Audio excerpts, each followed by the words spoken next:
sometimes, Matthew Dickinson, I'd like to be a tiger. Sounds interesting, doesn't it? Just sort of say, up yours. I'm not going anywhere near you. I like the idea of looking through your soul, Richard. Yeah. Sometimes they look through you and others look at your soul.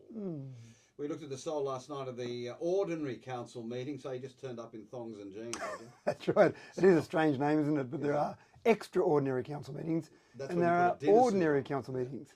All right, I can't, I've got to do this.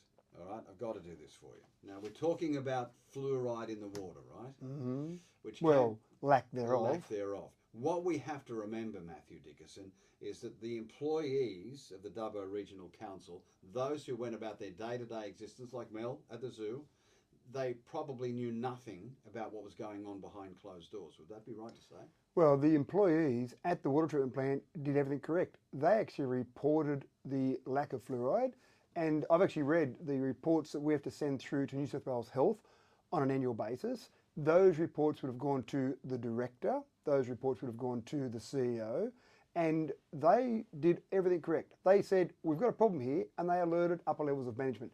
They don't have the ability to decide to spend the significant sums of money, we don't know how much yet, but it won't be cheap, to repair that. Their job is to turn up and make sure water's being treated to the correct standard. So then I jump in and say those employees who did their job had no input into the decision-making process of the regime of the time. Correct. And I actually would go a step further than that, Richard. I'd say the culture that existed in the previous regime really was one that discouraged people to speak out. So those employees filled in their information, they filled the documentation in, they sent the information off and said, we need to fix this problem, and we need to fix this problem, and we need to fix this problem. And it gets to a point when you can say that so many times, and then you think, and even when I've read those reports to New South Wales Health, it says, and we are doing something about this problem, because in their minds, why wouldn't upper management have done that? It was against the Fluoridation Act of 1957, not negligence of duty, that's dereliction right. of duty. So, Matthew Dickinson, I can't imagine what it must have been like to be under that kind of regime, allegedly, that ignored what they were supposed to have done.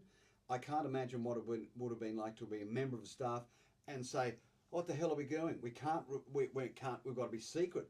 Take all those secrets, all that stress and emotion home with them, not discuss it with their loved ones and partners, go back to work and know that things that should have been done weren't.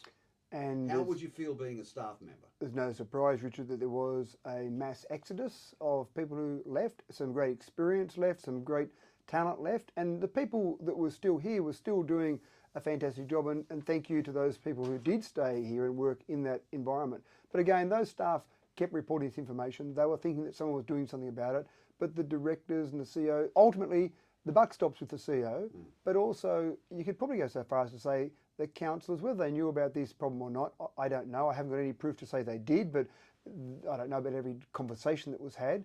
But that's where they're the board of directors. That's where that culture starts and stops. That culture starts there, and that flowed down through the CEO, through some of those directors. And again, those directors we're talking about aren't there anymore. The directors we've got now are very good directors, but again, it is a breakdown in a whole range of things there. And I can't stress enough that the staff there on the ground doing their job were doing their job. They were doing what they meant to do.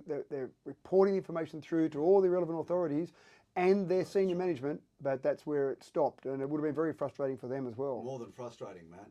Would have been heartbreaking to see a council that they were hungry to work for, that they loved their job, somehow things were going wrong. Yeah, that's right. And in a couple of cases, very wrong. That's right. That's exactly right. And we're still more to find here, Richard. So you're putting out fires? Well, at the moment, they're not fires, Richard. They're bushfires. That's right. Yeah, this is. So you're going to uncover more of this, aren't you? I hope not, but I think yes. Yeah, I would love to say no. That's it. That's it, Richard. Is there any recompense? Is there anything? Do you get anything back from dereliction of duty? Is there compensation or what? Nothing. Well, normally what you would do. In fact, put it this way, Richard.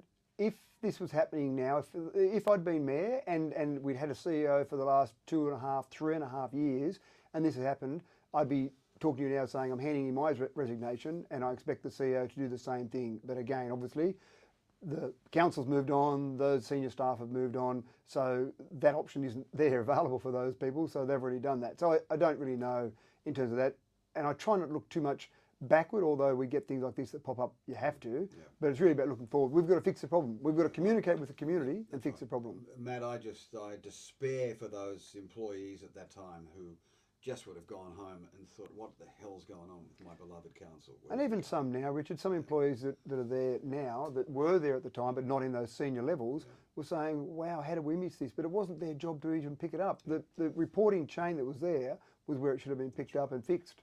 Couple of quickies then. We're fixing the problem with the fluoride. Correct. You have to rip it out. How much it's going to cost us? Yeah, we don't know. And that's what we're doing. We're working with Public Works at the moment and going through as quickly as possible, getting a price, getting a spec for the job, tenders, etc. Okay, thank you, Matthew. No, my pleasure, Richard.